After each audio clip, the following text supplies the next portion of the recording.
I cut my hair with a skinning knife the night my pack burned. By morning, I was a boy. Ragged trousers, bound chest, ash rubbed into my jaw so no one would look twice. A 14-year-old girl doesn't survive alone on the road. A stable boy does. So I walked straight into the one place no one would ever look for the last daughter of a dead pack, the castle of the Alpha King, whose warriors had done the burning. You, boy, the stable master threw me a bucket. Muck the far stalls. Speak to no one.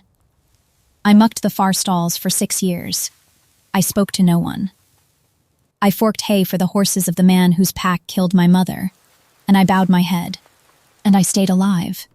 And I told myself I didn't miss it, my name, my own face, being looked at by anyone at all. I told myself that for 6 years. It was the only lie I was ever bad at. And then, the Alpha King himself walked into his stable at midnight, unable to sleep, and sat down on an overturned pail beside a servant boy he had never once looked at, and started to talk. Like I was safe, like I was no one. The most feared Alpha King on the mountain told his secrets to a stable boy in the dark. He didn't know I was a woman. He didn't know I was his enemy's blood. He didn't know his own wolf had gone quiet and calm the moment I walked in. How long can you hide from a man who is already falling for you? And what happens the night he finds out you are both? Chapter 1. My name was Lark. That was the name I gave the stable master, and it was a boy's name, and it was a lie. My real name burned with my pack. I do not say it out loud anymore. Saying it is how you die. Here is how you become a boy.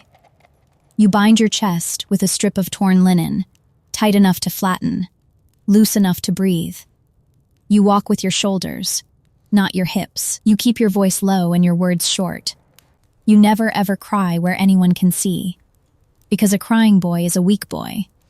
And a weak boy gets noticed, and a noticed boy gets looked at closely. And if they look closely, you are dead. I was good at it. 6 years good. The far stalls of the Vane Castle were mine. 20 horses, a hayloft, a water trough that froze every winter, and a corner where I slept under a horse blanket that smelled of animal and dust. It was the safest place I had ever lived. Nobody wanted the far stalls. Nobody wanted the quiet boy who did the work nobody else would. That was the whole plan. Be too dull to remember. We don't have time Lark, for this. old Baron, the stable master, leaned on the gate.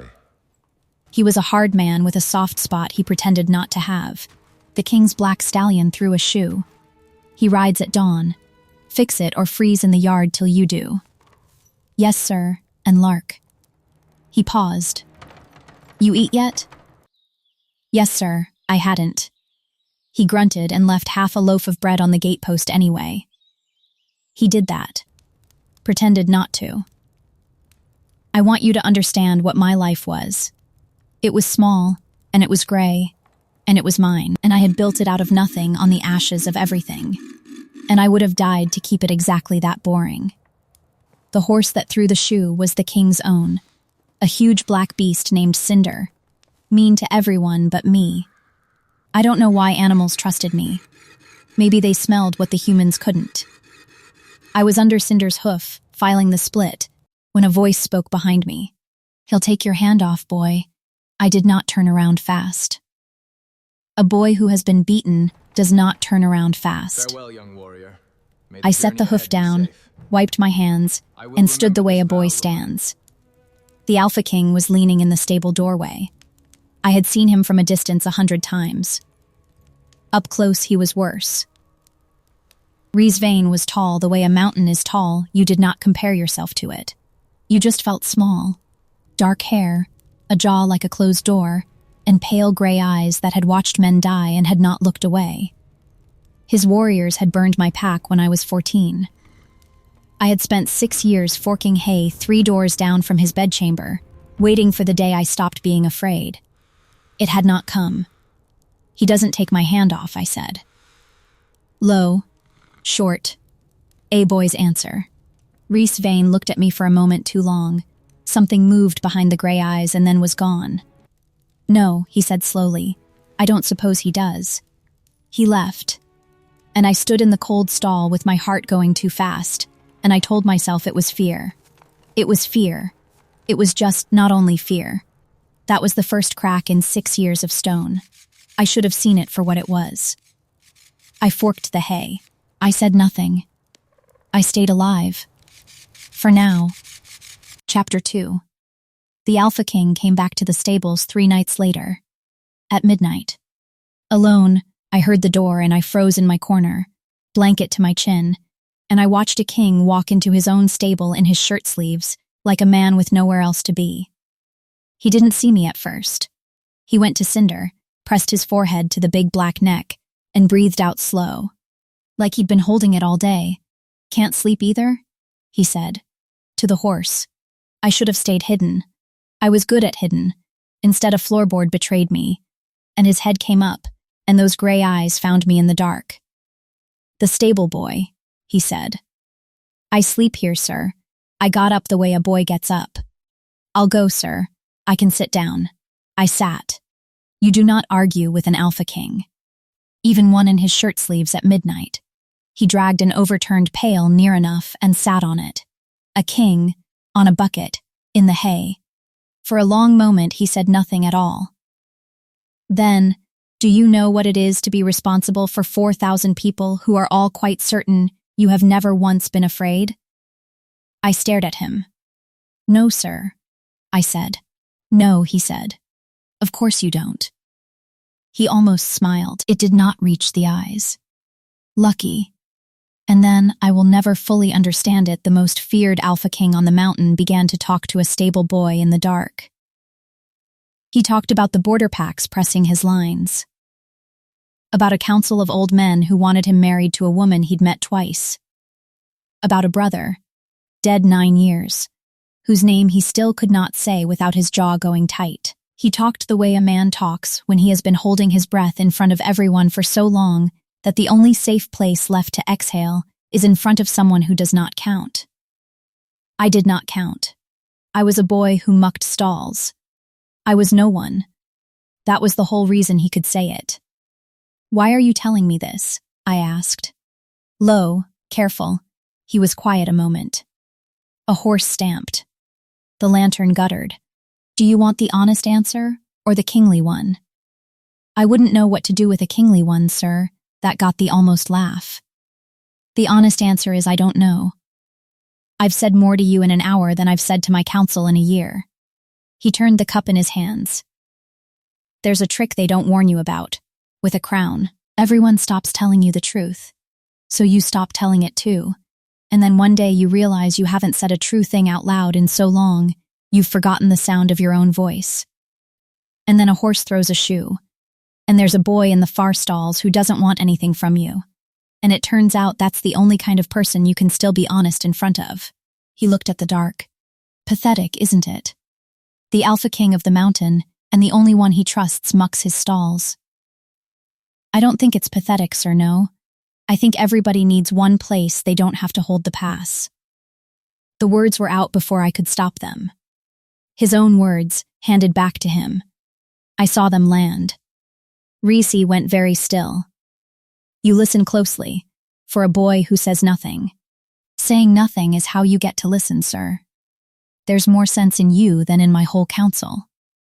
He set the cup down. "What's your name again?" "Lark, sir, Lark." He said it like he was filing it somewhere. I did not like how much I liked the sound of it in his mouth. "Well, Lark, you're a strange creature. I can't decide what you are." "You have no idea," I thought. "You have absolutely no idea."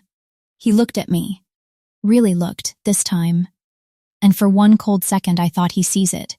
He sees the girl. "I am dead because you look at me like I'm a person," Reese Vane said. "Not a king. You're the only one who does." He stood, and the king came back down over him like a cloak. "Forget I was here, boy. I've already forgotten, sir." He huffed something that was almost a laugh. And he left. I sat in the dark a long time. Here is what I did not tell you. Here is the thing I could not tell anyone. When he had pressed his forehead to that horse, and breathed out the low knot of fear I had carried in my chest for 6 years had gone quiet. Warm, even, like a hand laid flat on a wound. I told myself it was nothing. I have never been a good liar to myself. Only to everyone else. Chapter 3. There was a girl named Pesca who worked the castle kitchens, and she was the single greatest threat to my life in 6 years, and she did it entirely by being nice to me. She decided we were friends. I did not get a vote. Lark, lark, lark, she dropped onto the hay bale beside me with 2 stolen honey cakes, one of which she pushed at me. So, there's a girl. There's always a girl. Pesca. For you, Marta, the laundry one. She thinks you're sweet and shy and mysterious. Pesca beamed. I told her you're just shy. And a little dim. No offense. None taken. I ate the honey cake. When someone hands you food, you eat it. 6 years of hunger teaches you that. She wants to walk with you at the harvest fire. You should say yes. Pesca narrowed her eyes at me the way she did, like I was a puzzle with a piece missing. You never say yes. 6 years and I've never once seen you look at a girl. Or a boy. Or anyone. She leaned in. Lark, are you in love with a horse? You can tell me. I won't judge. Much, I'm in love with being left alone, I said. That's not a thing a person can love. It's my favorite thing in the world. She threw a bit of honey cake at me. I want you to understand how dangerous Pesca was. She was warm, and she was curious, and she asked questions, and warm, curious people who ask questions are how a hidden thing gets found. Every instinct I had said push her away. Be dull. Be forgettable. But goddess, I had been alone for 6 years, and she brought me honey cakes, and she called me friend, and some starved part of me could not make my mouth push her away. That was the danger. Not the king. Not the guards. Kindness is how they find you. You know what your problem is? Pesca said, chewing. You're so busy not being seen that nobody's ever going to see you. That's a sad way to live, Lark. Somebody should look at you properly one day.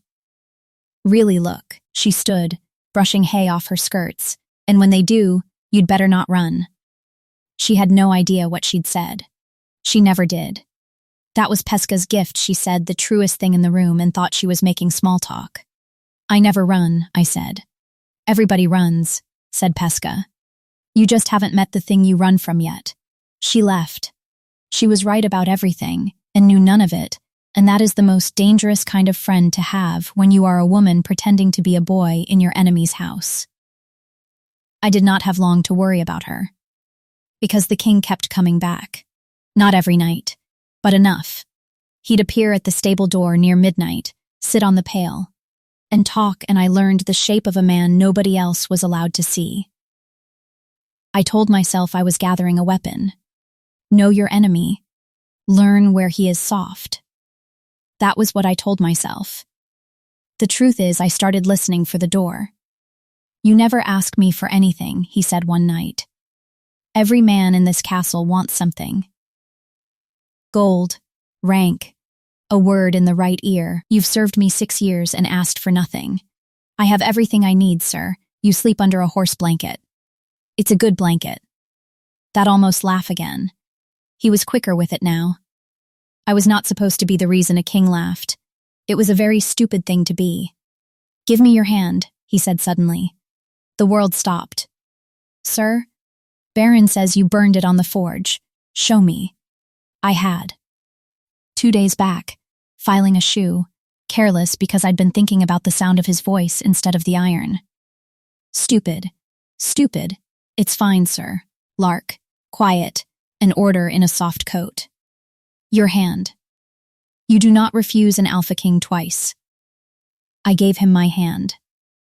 His were huge and rough and warm, and mine looked small in them, and I watched him go very still as his thumb moved slowly across my palm. A stable boy's hands are ruined, calloused, cracked, hard as leather. Mine were calloused too. I had forked hay for 6 years. But under the calluses, at the soft base of the thumb, Where a life of scrubbing and mending and fine pack craft leaves its own kind of mark, his thumb stopped there. These aren't a stable boy's hands, Rhys Vane said, very low. My pulse slammed. My mind ran through the dark for the lie. My mother was a seamstress, sir, before. She taught me small work. Not a lie, exactly. My mother had taught me small work. My mother had also been the Luna of a pack his men put to the torch. But he did not need that part. He held my hand a moment longer than any explanation required. Then, he let it go. Get it wrapped, he said. You're no use to me, maimed. And he left faster than usual. And I sat there with my burned hand held against my bound chest, and I understood two terrible things at once. He had felt something wrong, and I had not wanted him to let go. 6 years of stone. Cracking, and I could not for my life make it stop. Chapter 4. I need to tell you about the night everything tilted. But first I have to give you the thing he gave me, because it is the reason I stopped being able to hate him, and once you cannot hate a man, you are in the worst danger there is. He told me his brother. Some of this I only understood later, so I will give it to you the way he gave it to me. In pieces, in the dark, on a bucket, to a boy he thought was no one. His name was Aldous, Rhys said. It was the first time I ever heard him say it. His voice did a thing when he said it. My older brother. He was supposed to be alpha. He was better at it than I will ever be. Warmer. People loved him the way they will never love me, and he deserved it. He was good. He was actually good. He stopped. 9 years ago, the border packs moved on us. Aldous rode out to hold the pass so the young ones could get behind the walls. He held it. He held it too long. Rhys's hands were flat on his knees, pressing down, like he could hold something in place. By the time I reached him, there was nothing to reach. I became Alpha King over my brother's body. Everyone bowed. I have been holding that pass ever since, boy. Every day. It never gets lighter. I sat in the dark and I hated the border packs who killed his brother. And then, cold, the floor of my whole life dropped out from under me because 6 years ago, in a burning pack house, I had hated the Vane warriors who killed my mother the exact same way. We were the same wound. He just didn't know he was talking to the other half of it. Why did your men burn the Hollowmere pack? I asked, before I could stop myself. My mother's pack. My pack. I said the name out loud for the first time in 6 years, and my voice barely shook. Rhys went still. That was not me, he said. Slowly, that was before me. My father's last war. He looked at his hands. Hollowmere sheltered the border raiders who killed Aldous, or so my father was told. He burned them for it. I found out later the intelligence was a lie. Someone fed it to him to start a war he profited from. His jaw was iron. By the time I was king, Hollowmere was ash and children's graves, and I have spent 9 years trying to find the man who lit that match with a lie. I could not breathe. My pack was not burned by a cruel king. My pack was burned by a lie, the same lie. The same liar, who had killed his brother. We were not enemies. We had the same enemy. And I was sitting 3 feet from the only other person alive who wanted that man dead as much as I did. Who? I whispered. Who lit the match? Rhys looked at me a long time. Careful, boy, he said softly. That question gets people killed. He left. And I sat in the hay shaking. Because I had come here 6 years ago to survive the enemy. I had not planned on him being innocent. I had not planned on any of this at all. Chapter 5. I fell for Rhys Vane in 100 small pieces. Let me give you the ones I kept, because they are the last soft things before it all breaks. The first, he started leaving 2 cups. Midnight, the pail, and now a second cup of the warm spiced wine he brought, set on the post beside me without a word, as if a king sharing his wine with a stable boy were the most ordinary thing in the world. You'll ruin your reputation, sir, I said. Drinking with the help. I have no reputation left worth ruining, he said. Only a crown. They're not the same thing. The second, I got sick. A hard winter cough that I hid for days because a sick servant is a dismissed servant. He found out. I woke to find a physician's tincture on my gatepost, and Baron grumbling that someone highly placed had asked after the far stall boy. Nobody had asked after me in 6 years. My eyes stung, and I blamed the cough. Pesca noticed, of course. Pesca noticed everything except the one thing under my shirt. The king asked after you. She hissed at me over the water trough, scandalized and delighted. By name. The far stall boy. Lark, do you know what that means? Nobody gets asked after by name. I've worked here since I was 9, and he doesn't know my name is Pesca. He thinks it's you, the loud one. She grabbed my sleeve. What did you do? I shoe his horse. People shoe his horse and don't get asked after. She studied me, and for one cold heartbeat the puzzle piece looked sharpened into something that actually saw. Lark, is something going on between you and he's the Alpha King? Pesca, I'm just saying, you get a funny look when someone says his name. That's terror, I said. That's just terror, said Pesca, in the voice of a woman who did not believe me even a little. And thank the goddess she went back to her honey cakes, because she was one good question away from the truth, and she never knew it. The third crack was quieter. He asked me, one midnight, what I wanted. Not needed. Wanted. Nobody's ever asked me that, I said. I'm asking. I thought about it a long time. The fire ticked. The horses shifted. A door, I finally said. One that locks from my side. A door nobody can open but me. In a room nobody can throw me out of. That's the whole thing. That's everything I want. He was quiet for a long moment. That's the saddest wish I've ever heard, Reese said. You could ask a king for anything, and you asked for a lock. You asked what I wanted, I said, not what was reasonable. No, he agreed softly. I suppose I didn't. And he looked at me across the dark like he was rearranging something behind his eyes, and I did not know yet that he had just decided to give it to me, and so much more, and that giving it would nearly get us both killed. The fourth crack, the one that broke it, was the night the wolf knew before the man did. There was a commotion in the yard. A border scout, caught at the wall, had drawn a blade. I heard the shouting and did the thing a servant should never do. I ran toward it, because I heard Reese's voice in the middle of it. I came around the corner as the scout lunged for him. I didn't think. 6 years of thinking, of hiding, of being careful gone in one breath.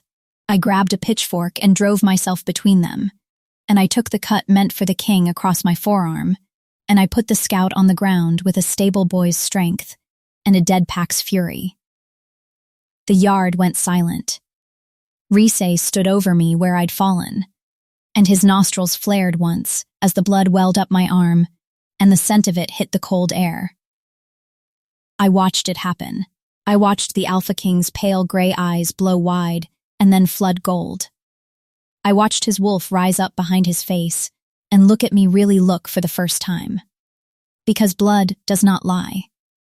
Bound chest, cut hair, ash on the jaw, you can fool eyes for 6 years. You cannot fool a wolf's nose with your own blood open in the air. His voice was not a man's voice anymore. It cracked in half. You're a woman. The whole yard heard it. And behind that, quieter, only for me, his wolf gave him the second truth, the one that had been calming his sleepless chest for 6 months, without either of us understanding it. Mate, Reesvane breathed. Horrified, wonderstruck, you're my don't. I was on my feet, blood running off my fingertips, backing away. Don't say it. Don't you dare say it, because I was a woman, yes. But I was also the last daughter of Hollowmere, the pack his family burned. And a mate bond does not care whose ashes you were born from, but a castle full of his enemies would. I ran. 6 years of staying, and the first time he truly saw me, I ran. Chapter 6. He caught me at the north gate. Of course he did. You do not outrun an Alpha King on foot. But he didn't grab me. That is the thing I keep. He stopped 6 feet away, hands open, chest heaving, and he did not close the distance. Talk to me, he said. Whoever you are. Just talk to me. You don't want to know who I am. I have wanted to know who you are since the night you looked at me like I was a person, he said. 6 years I've had a stone in my chest, and it goes quiet in that stable, and I didn't know why, and now I do, and I am not letting you walk into the dark bleeding, because you're afraid of me. So talk. Rain had started. Cold mountain rain running down both our faces. My name is not Lark, I said. I gathered. My name is one I haven't said out loud in 6 years, because the last time I said it, everyone who knew me was dead. My voice was shaking now, and I let it. I'm Isla. Of Hollowmere, the pack your family burned. I'm the Luna's daughter. The one who was supposed to die in that fire, and didn't. I lifted my chin, blood and rain and 6 years pouring off me. I came here to survive my enemy. Congratulations, Alpha King. Your fated mate is the girl your father made an orphan. I waited for the guards. For the cold. For the closing door I had feared for 6 years. Rhys Vane fell to his knees in the mud. Not to grab me, not to beg. He knelt the way a man kneels at a grave. Hollowmere, he said. I have been looking for a Hollowmere survivor for 9 years. To tell someone that I know it was a lie, that I know they were innocent, that I have hunted the man who did it every day since his voice broke completely. I thought I was the only one carrying it.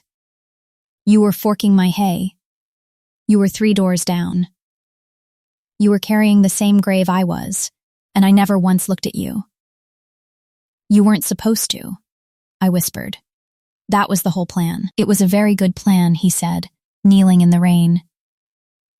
I hate it. And goddess help me, I laughed. Blood and tears and rain. And I laughed. And he looked up at me with gold still bleeding through the gray. And for one impossible second there was no crown and no ash and no dead pack between us. Then the bell in the keep began to ring. Not the hour. The alarm, and a voice I had not heard in 6 years, a voice from the night my pack burned carried across the yard. Your Majesty, it said, smooth and terrible. Step away from the girl. I don't know what she's told you, but I promise you she is not what she seems. I turned, and I looked at the face of the man who had burned my whole world with a single lie. Chapter 7.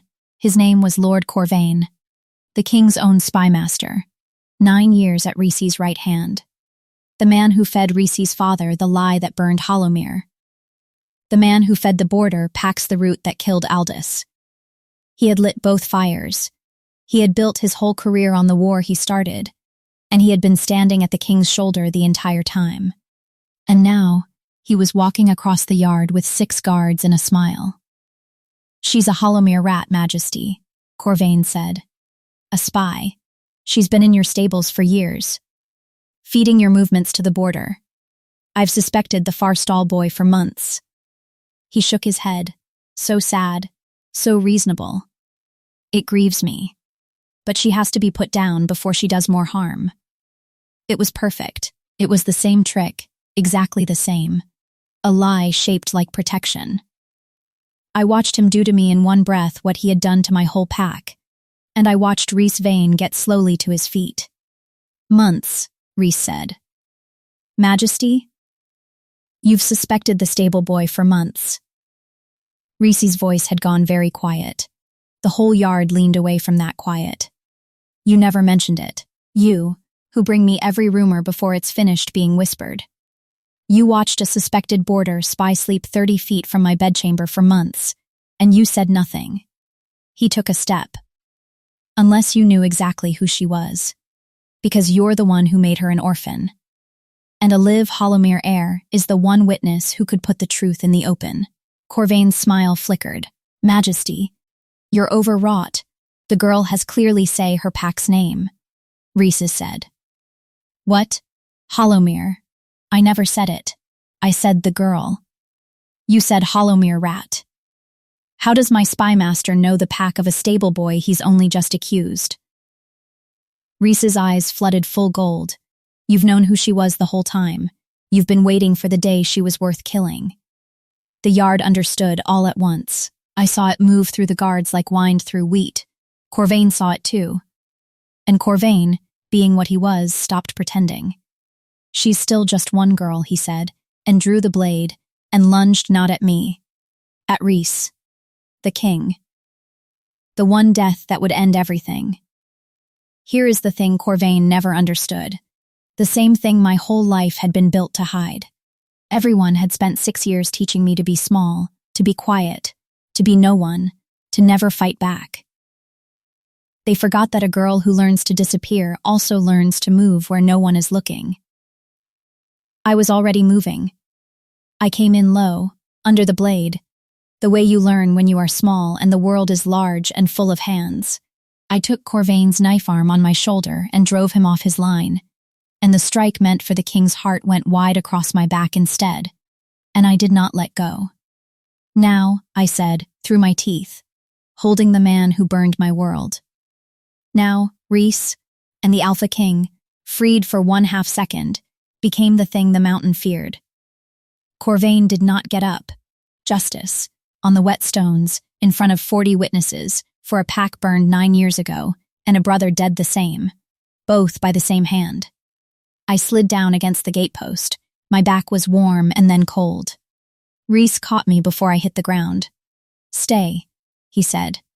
Gold eyes, rain, terror, Isla, stay. I just found you. Stay. Say it, I whispered. The thing you weren't allowed to say. Everyone can hear now. I want to hear it once before I decide anything. You're my mate, Reese Vane said, holding me in the mud in front of his whole court. Enemy blood, stable boy, Hollowmere heir. I don't care. You are mine, and I have been yours for 6 years, and I never even knew your face. Stay and let me spend my life knowing it. I stayed. Obviously, I stayed. I did not walk through fire and disguise and 6 years of silence to die at the finish line of my own story. But I let him sweat for one more breath first. A girl is allowed that much. Chapter 8. I did not die on the stones. I want to say that plainly, because I made you afraid, and you have been kind enough to stay this long. The blade had missed everything that mattered. Baron Gruff, soft Baron, carried me to the physician himself and stood outside the door all night pretending he had somewhere else to be. He'd known, I think. Some part of him had always known his far-stall boy was something he was choosing not to see. That, it turns out, is its own kind of love. I woke in a real bed for the first time in 6 years. It was too soft. I hated it. I said so. You hate the bed, Reese said. He was in a chair by the window, and he looked like he had not slept, and he had not left. You survived a knife, and the first thing you do is insult the furniture. It's a very soft bed. It's suspicious. It's the Luna's bed, he said. I went quiet. I'm not asking you to take it because you're my mate, Reese said. He came and sat on the edge of it. Careful, always careful now. The way he'd been careful with the burned hand. The bond doesn't get to decide this. You've had enough things decided for you. Your name, your pack, 6 years of your life all chosen by other people, all taken. He took my hand, the calloused one, and turned it palm up, and pressed his thumb once to the soft place that had given me away. So I'm giving you the choice nobody ever gave you. Stay and be my Luna, my equal, the woman who saw me when I was no one to her, or walk out that gate a free woman with the whole truth of Hollowmere restored, its name cleared before every pack. It's dead honored I'll do that either way, tonight. Whether you stay or go. That's not the bribe. That's just justice. And it's owed. He set my hand down. He did not hold it closed. But if you stay, he said, it's because you chose it. Not the bond. Not the crown. Me, the way I chose you on a bucket in the dark before I knew you were anything but the one person who looked at me like I mattered. Outside, the first bell of morning. 6 years I had woken to that bell in a cold stall, under a horse blanket. A boy named Lark. No one. Safe. Because I was no one. When I was 14, I said, I cut off my hair, and I promised myself one thing, that I would never again be somewhere I could be thrown out of. That I would never belong to anyone. Because belonging is how they burn you. My voice was steady now. 6 years steady. I have been so tired, Reese. You have no idea how tired a person gets. Being no one. On purpose. For that long. I have some idea, he said quietly. I've been no one to everyone for 9 years. It's just that mine came with a crown. I looked at him. The man on the bucket. The man who knelt in the mud. The man who said, say her pack's name, and brought down the liar who burned us both. I don't want the far stalls anymore, I said. No? No, I turned my hand over, in the daylight, and laid it open in his my choice. My move. The woman moving first. I want a door that no one can throw me out of. I want to say my own name out loud in a room full of people and not die. I want the wine and the bucket and the man, not the crown. I closed my fingers around his. I choose you, Reese Vane. Not because a wolf says so. Because you sat down next to no one, in the dark, and treated her like she was someone. That's the only thing anyone ever did that made me feel real. I'm not walking away from the only person who ever made me feel real. He pressed his forehead to mine, the way he'd pressed it to that horse the first night, breathing out 6 years of held breath, both of us breathing it out. Say your name, he said. Out loud, in a room. Start now. Isla, I said. Of Hollowmere. Luna of the Vane Pack. My voice did not shake at all. And I am done hiding, goddess, Reese said, half a laugh and half a sob. It took you 6 years and a knife to introduce yourself. I'm thorough, I said. And he kissed me, finally, the calloused hand, and the soft place, and all of it. Warm as a hand laid flat on a wound that had waited 9 years to close. They cleared Hollowmere's name before every pack on the mountain that spring. They carved the true story into the stone of the new hall burned by a lie, not a war. Innocent. Remembered. Children who will never know me will read my mother's name and know she was not what the liar said. And I stood beside the Alpha King in a Luna's gown that I still, privately, find suspicious. And old Baron cried and pretended it was the wind. And Cinder the Black Stallion was the only horse invited to the wedding, and he behaved terribly, and I loved him for it. Pesca fainted, not at the wedding, at the announcement, 3 days before, when they told the kitchens the far stall boy was to be the Luna. She sat straight down on a sack of flour and stared at me across the whole staring room and said, I knew something was going on with you and horses. And I laughed so hard I nearly gave away that I could laugh like a woman. Later, alone, she took my hands and looked at me with the puzzle piece look finally solved. And she was crying. And she said, You were so alone, Lark, all those years. And you let me bring you honey cakes anyway. I told her the honey cakes were the only warm thing I had for a long time. She is my first lady of the household now. She still steals them. She still calls me Lark when no one's listening, and I let her. Because that boy kept me alive, and I will not pretend I'm ashamed of him. Sometimes, still, on a night the crown gets heavy, we walk down to the stables at midnight. He sits on the pail. I sit on the hay. He brings 2 cups.